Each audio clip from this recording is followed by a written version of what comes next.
பரட்டூரையும் காட்டுக்கு அம்மா பரதனை தெரிவிச்சு பட்டாபிஷேகம் பண்ணிட்டு போறேன்னாளா ராமன். கைகைக்கு என்ன தோணி போச்சு, பரதனை கூப்பிட்டு வர போறதுக்கு 7 நாள் ஆகும். கேகே தேசம் போறதுக்கு தூத்தாள். பரதன் அங்கிருந்து வருவதற்கு மறுபடியும் 7 நாள் ஆகும். இப்படி 15 நாள் ஆச்சுன்னா அப்புறம் தட்சிணாயனம், கிருஷ்ணபட்சம், உத்தராயணம் நாள் கிடைக்கணும். ராமன் இன்னும் ரொம்ப நாள் இந்த ஊர்ல இருந்துட்டா ஜனங்கள்லாம் ராமனை ராஜாவா இருக்கணும்னு விடுவாள். அதனால ராமனை முள்ள சீக்கிரமா காட்டுக்கு அனுப்பிச்சோம்னு ஒரு பொய் சொன்னாளா. ராமா, நீ இருந்து பரதனுக்கு பட்டாபிஷேகம் பண்றதுல எனக்கு இஷ்டம்தான், ஆனா நீ சீக்கிரம் காட்டுக்கு பரப்புறது நல்லது. நீ காட்டுக்கு போன பிறகுதான் ஸ்நானம் பண்ணி சாப்பிடுவேன்னு சொல்லியிருக்காரு உங்க அப்பா. நீ போகாத போனா கழவம் பட்டி கிடப்பண்டா. யாவத்வம் நவனம் யாதா புராஜஸ்மதபித்வரன்னே பிதாதாபன்னதே ராம ஸ்நாஸ்யதே போஷ்யதே திவா.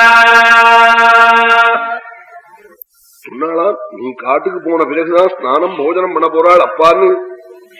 கைகி சொன்னத்தை கேட்டு சுவாமி உடம்பு பறந்துதான் காட்டுக்கு போறதுக்காக.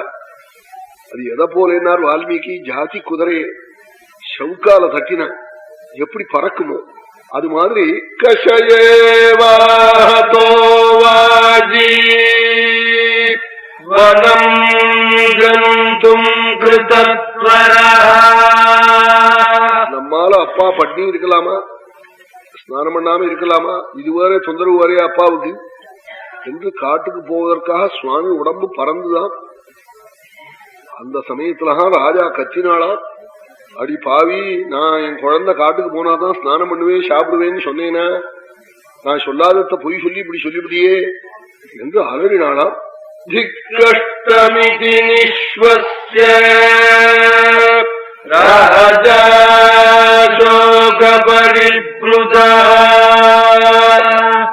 மூர்ச்சிதோன்யபதஸ்மின்னே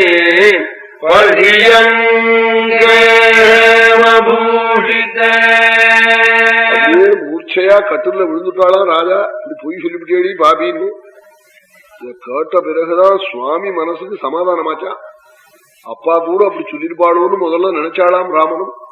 ஏன்னா நாம் காட்டுக்கு போகமாட்டேன்னு நான் ஒரு கால் சொல்லிவிடுவேணும்னு பயந்துண்டு அப்பா இப்படி ஏதாவது ஒரு நிர்பந்தம் பண்ணினா தான் போவன் என்பதற்காக அப்பா கூட சொல்லிருப்பாளோன்னு நினைச்சாளா.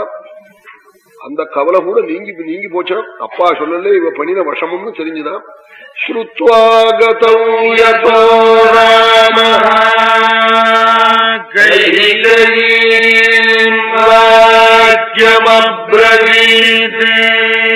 கைகி பண்ண வசமும்னு தெரிஞ்சு கைகியை பார்த்து சொன்னாளாம், அம்மா நான் பண பிசாசு பிடிச்ச அயோக்கியன்னு நினைச்சா இப்படி எல்லாம் சொல்றேன், அப்படி என்ன நினைக்காதீங்கன்னாளாம்.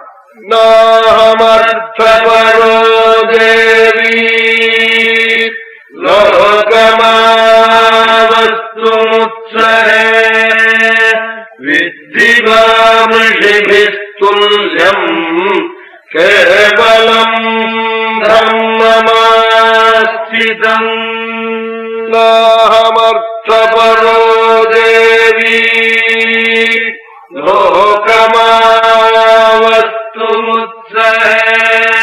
நாம் பண பிசாசு பிடிச்ச அயோக்கியம் இல்லை, இந்த ஊர்ல வசிக்கவே இஷ்டம் இல்லை, ஏதோ வந்து மாட்டினுட்டேன் பூலோகத்திலேனாளா.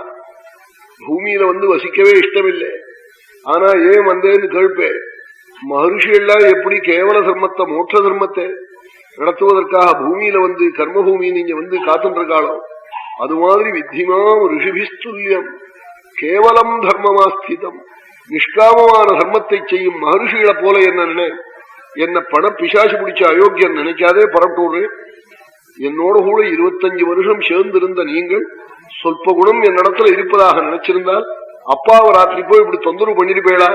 அப்பாட்ட சொல்லாமல் இருந்து ராத்திரி அழகா அவரை தூங்க பண்ணி காலையில என்ன கூப்பிட்டு பரதனுக்கு ராஜ்யம் நீ தண்டக ஓடுன்னு சொன்னா நான் போமாட்டேனா? நனூனம்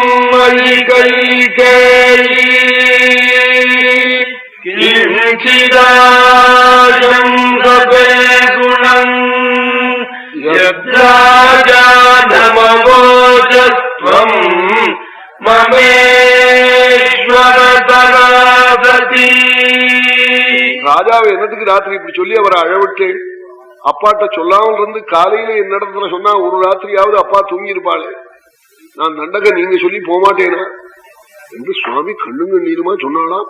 என்ன பிதிருபக்தி என்ன மாதிருபக்தி. அயோத்தியா காண்டத்தை போய் படிச்சா பெரிய தர்ம கோஷம் தான் அது. தர்மத்துக்கு ஒரு பெரிய புக்ஷன் அது. சகல தர்மமும் அதுக்குள்ள இருக்கு.